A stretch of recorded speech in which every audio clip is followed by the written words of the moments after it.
স্বাগতম দর্শক বন্ধুরা, এটাই রিয়ালিটিতে আমি অনুপ বিশ্বাস। দর্শক, ইরান ও ইসরায়েলের মধ্যে যুদ্ধ থেমে গেছে বেশ কিছুদিন হলো। 25 তারিখে দুই পক্ষের মধ্যে যুদ্ধবিরতি ঘোষণা হয়েছিল, কিন্তু একটা কথা আছে জানেন তো, যখন জল নেমে যায় তখন বোঝা যায় সেই জল কতটা ক্ষতি করে গেছে। ঠিক যেমন বন্যার জল শুকিয়ে গেলে বোঝা যায় কোথায় কোথায় ফাটল ধরেছে, একইভাবে এখন বোঝা যাচ্ছে ইসরায়েল, যার পাশে আমেরিকা ছিল, যার প্রযুক্তির জন্য পুরো দুনিয়া তাকিয়ে থাকতো, তারা আসলে কত বড় ক্ষতির সম্মুখীন হয়েছে। দর্শক, এই ক্ষতির পরিমাণ হলো 3-এর পিছনে 9টা শূন্য জুড়ে দিন, মানে 3,000,000,000,000, আর এটা টাকা নয়, সরাসরি ডলারে 3 বিলিয়ন ডলারের ক্ষতি করে দিয়েছে ইরান। এটা নিজেই একটা বিশাল বড় খবর, আর ইরান এখন বলতেই পারে এই যুদ্ধে তারা ইসরায়েলের অহংকার ভেঙে দিয়েছে। দর্শক, এখানেই শেষ নয়, যুদ্ধের সময় শুধু এই ক্ষতি হয়নি, আরও জানা যাচ্ছে তেল আবিব আর হাইফার মতো গুরুত্বপূর্ণ বন্দর শহরগুলোতে যেভাবে হামলা হয়েছে, তার ফলে ইসরায়েলের তেলের দাম প্রায় 40% পর্যন্ত বেড়ে গেছে। ইসরায়েল ও ইরানের মধ্যে যুদ্ধ থেমে গেছে অনেক দিন হলো। এই সময়ের মধ্যে ইরান আবারও নিজেকে একটি বৈশ্বিক শক্তি হিসাবে প্রতিষ্ঠিত করার চেষ্টা চালিয়ে যাচ্ছে। এখন এই প্রেক্ষাপটে একটি রিপোর্ট সামনে এসেছে, যেখানে বলা হয়েছে যুদ্ধের সময় ইরান সরাসরি ইসরায়েলের হাইফায় অবস্থিত রিফাইনারিতে হামলা চালায়। এই রিফাইনারি বন্ধ হয়ে যাওয়ায় ইসরায়েলে এখন জ্বালানির সংকট দেখা দিয়েছে, আর এর ফলে প্রায় $3 বিলিয়ন ক্ষতি হয়েছে ইসরায়েলের। দেশের পেট্রোল পাম্পগুলোর সামনে লম্বা লাইনে দাঁড়াতে হচ্ছে সাধারণ মানুষকে।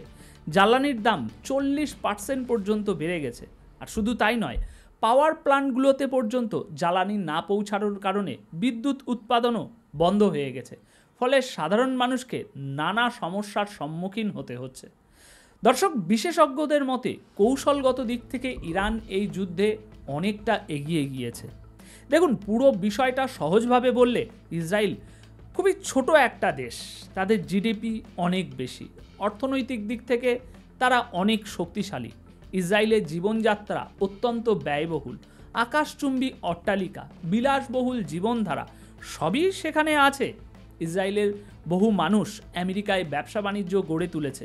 বর্তমানে ইসরায়েলের প্রধানমন্ত্রী বেঞ্জামিন নেতানিয়াহু যুক্তরাষ্ট্রের প্রেসিডেন্ট ট্রাম্পের ঘনিষ্ঠ বলেও পরিচিত। তবে এত সব কিছু থাকা সত্ত্বেও ইরান যেভাবে এই যুদ্ধ লড়েছে, তাতে ইসরায়েলের বড় ক্ষতি হয়েছে। আর এর সবচেয়ে বড় কারণ হলো ইসরায়েলের ভৌগোলিক এলাকা খুবই ছোট, ফলে ইরান থেকে ছোড়া ক্ষেপণাস্ত্রগুলো বেশিরভাগই সরাসরি গুরুত্বপূর্ণ স্থাপনার উপরে আঘাত করেছে। ইসরায়েলের আয়রন ডোম নামের প্রতিরক্ষা ব্যবস্থা এই হামলাগুলো ঠেকাতে পুরোপুরি সফল হতে পারেনি। আর এখন যে হিসাব সামনে এসেছে সেটা অনুযায়ী ইসরায়েলের ক্ষতির পরিমাণ প্রায় $3 বিলিয়ন। ইসরায়েলে এখন পেট্রোলের দাম 40% পর্যন্ত বেড়ে গেছে। আপনি একবার চিন্তা করে দেখুন, যদি ভারতে বা বাংলাদেশে আপনি যে পেট্রোলটা এখন 100 টাকা লিটারে কিনছেন, সেটা যদি হঠাৎ করে 140 টাকা লিটার হয়ে যায়, তাহলে আপনার পকেটের উপরে কতটা বড় প্রভাব পড়বে এর। এটা আপনার কাছে একটা রীতিমতো দুঃসংবাদের মতো হবে। 140 টাকা লিটার, 140 টাকা লিটারে পেট্রোল মানে বিশাল সমস্যা। আর যদি সেই সাথে বিদ্যুৎ না থাকে, বিদ্যুৎ উৎপাদন না হয়, তাহলে তো আরও বিপদ, তাই না? কারণ এখন তো সব কিছুই ইলেকট্রনিক হয়ে গেছে।